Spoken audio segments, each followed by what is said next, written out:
Good morning, students. Welcome to Pole Science class. Today we are going to discuss next four topics of the running chapter number 12, Politics of Plant Development. Your first topic is land reforms, second food crisis, third green revolution, fourth merit and demerit of green revolution. So let us start our discussion regarding our first topic, land reforms. Land reforms. First point क्या है इसके अंदर, जो zamindari system था, जमींदारी system वो जो abolished to release land from big landlords who were least interested in agriculture. जो zamindari system था वो ख़त्म कर दिया गया था। एक जमींदारी व्यवस्था थी जिसमें क्या थे, जमींदारों को काफ़ी मतलब बड़े बड़े जो खेत थे, काफ़ी ज़मीनें उनको अलॉट कर दी गई थी कि वो टैक्सेस इकट्ठा करेंगे और सरकार को डिपॉजिट करवाएंगे। लेकिन वो बिल्कुल भी इंटरेस्टेड नहीं थे एग्रीकल्चर सिस्टम के अंदर, खेती बाड़ी में उनकी रुचि नहीं थी। इसलिए क्या हुआ, जो भूमि की जो स्थिति थी वो डे बाय डे बदतर होती जा रही थी। सेकंड, इसलिए गवर्नमेंट ने क्या किया, ये जमींदारी सिस्टम को अबॉलिश कर दिया ताकि कुछ रिफॉर्म किया जा सके, इम्प्रूवमेंट की जा सके प्रोडक्टिविटी के अंदर। Second, lands were consolidated to bring small pieces together. ज़मीन के छोटे छोटे टुकड़ों को इकट्ठा किया गया ताकि एक जो फार्म हाउस है उनका साइज़ बढ़ाया जा सके ताकि प्रोडक्शन भी बढ़ सके। थर्ड, डिस्पाइट अ सीलिंग, एक रूल आया था प्रॉपर्टी के रिगार्डिंग कि एक व्यक्ति मैक्सिमम कितनी एकड़ ज़मीन रख सकता है। So with excess land managed to violate the laws, तो जिन लोगों के पास ज़्यादा ज़मीनें थी उन्होंने क्या किया, इस रूल को ब्रेक किया, इस रूल को तोड़ा और किसी न किसी तरीके से अपनी ज़मीनों को अपने पास ही मैनेज करके रखा, जिससे मतलब कि कोई सुधार नहीं हो पाया। मतलब कानून तो बना लेकिन सिर्फ ओनली पेपर्स पे, ओनली डॉक्यूमेंट्री कानून बना रहा, वो इम्प्लीमेंट नहीं हो पाया। फोर्थ, द टीनेंट्स, जो छोटे छोटे किसान थे, मीन स्मॉल फार्मर्स, जो छोटे छोटे किसान थे या लैंडलेस भूमिहीन किसान थे, who worked on someone else land were given greater legal security which rarely implemented. जो काश्तकार थे, जो बटाई पर काम करते थे, उनको एक कानूनी सुरक्षा प्रदान की गई जो सिर्फ कागज़ों में थी, रियली इम्प्लीमेंट नहीं हुई थी वो। Fifth, many proposal for land reforms were either not translated, जो कई कानून बनाए गए थे, प्रपोजल तैयार किया तो वो उनको इम्प्लीमेंट ट्रांसलेट नहीं किया गया कानून बनाने के लिए, या फिर व्हेन मेड इनटू लॉज, जब वो कानून बन गए, दे रिमेन्ड ओनली ऑन पेपर्स, वो सिर्फ कागज़ों में रहे, रियलिटी में इम्प्लीमेंट ही नहीं हो पाए। नेक्स्ट है ग्रीन रिवॉल्यूशन। Second topic है food crisis. Between 1965 to 1967 severe droughts occurred in many parts of the country. 1965 से 67 के दौर के दौरान काफ़ी मतलब सूखे पड़े भारत के कई राज्यों के अंदर, एंड जिससे क्या हुआ, फूड क्राइसिस पैदा हुआ। क्योंकि जब वॉर चल रहा था तो लोगों का ध्यान किस ओर था, सिर्फ वॉर एक्टिविटीज़ के अंदर था, नॉट प्रोडक्टिविटी की ओर।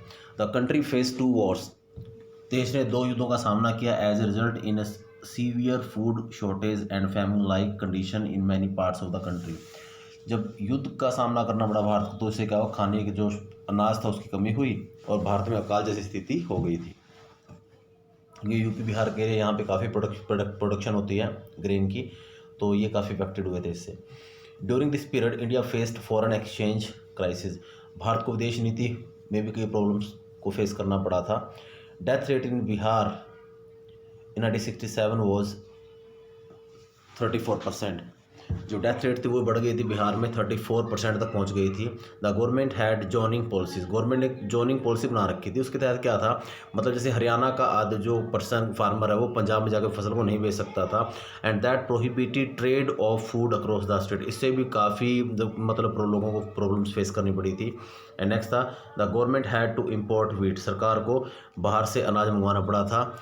And the government had to accept foreign aid means help mainly from US, सरकार को विदेशी हेल्प सहायता पर निर्भर होना पड़ा, विशेषकर यूनाइटेड स्टेट ऑफ अमेरिका। और यूनाइटेड स्टेट ने क्या किया, उसको प्रेशराइज किया कि वो अपनी जो इकोनॉमिकल पॉलिसी है उसको चेंज करे।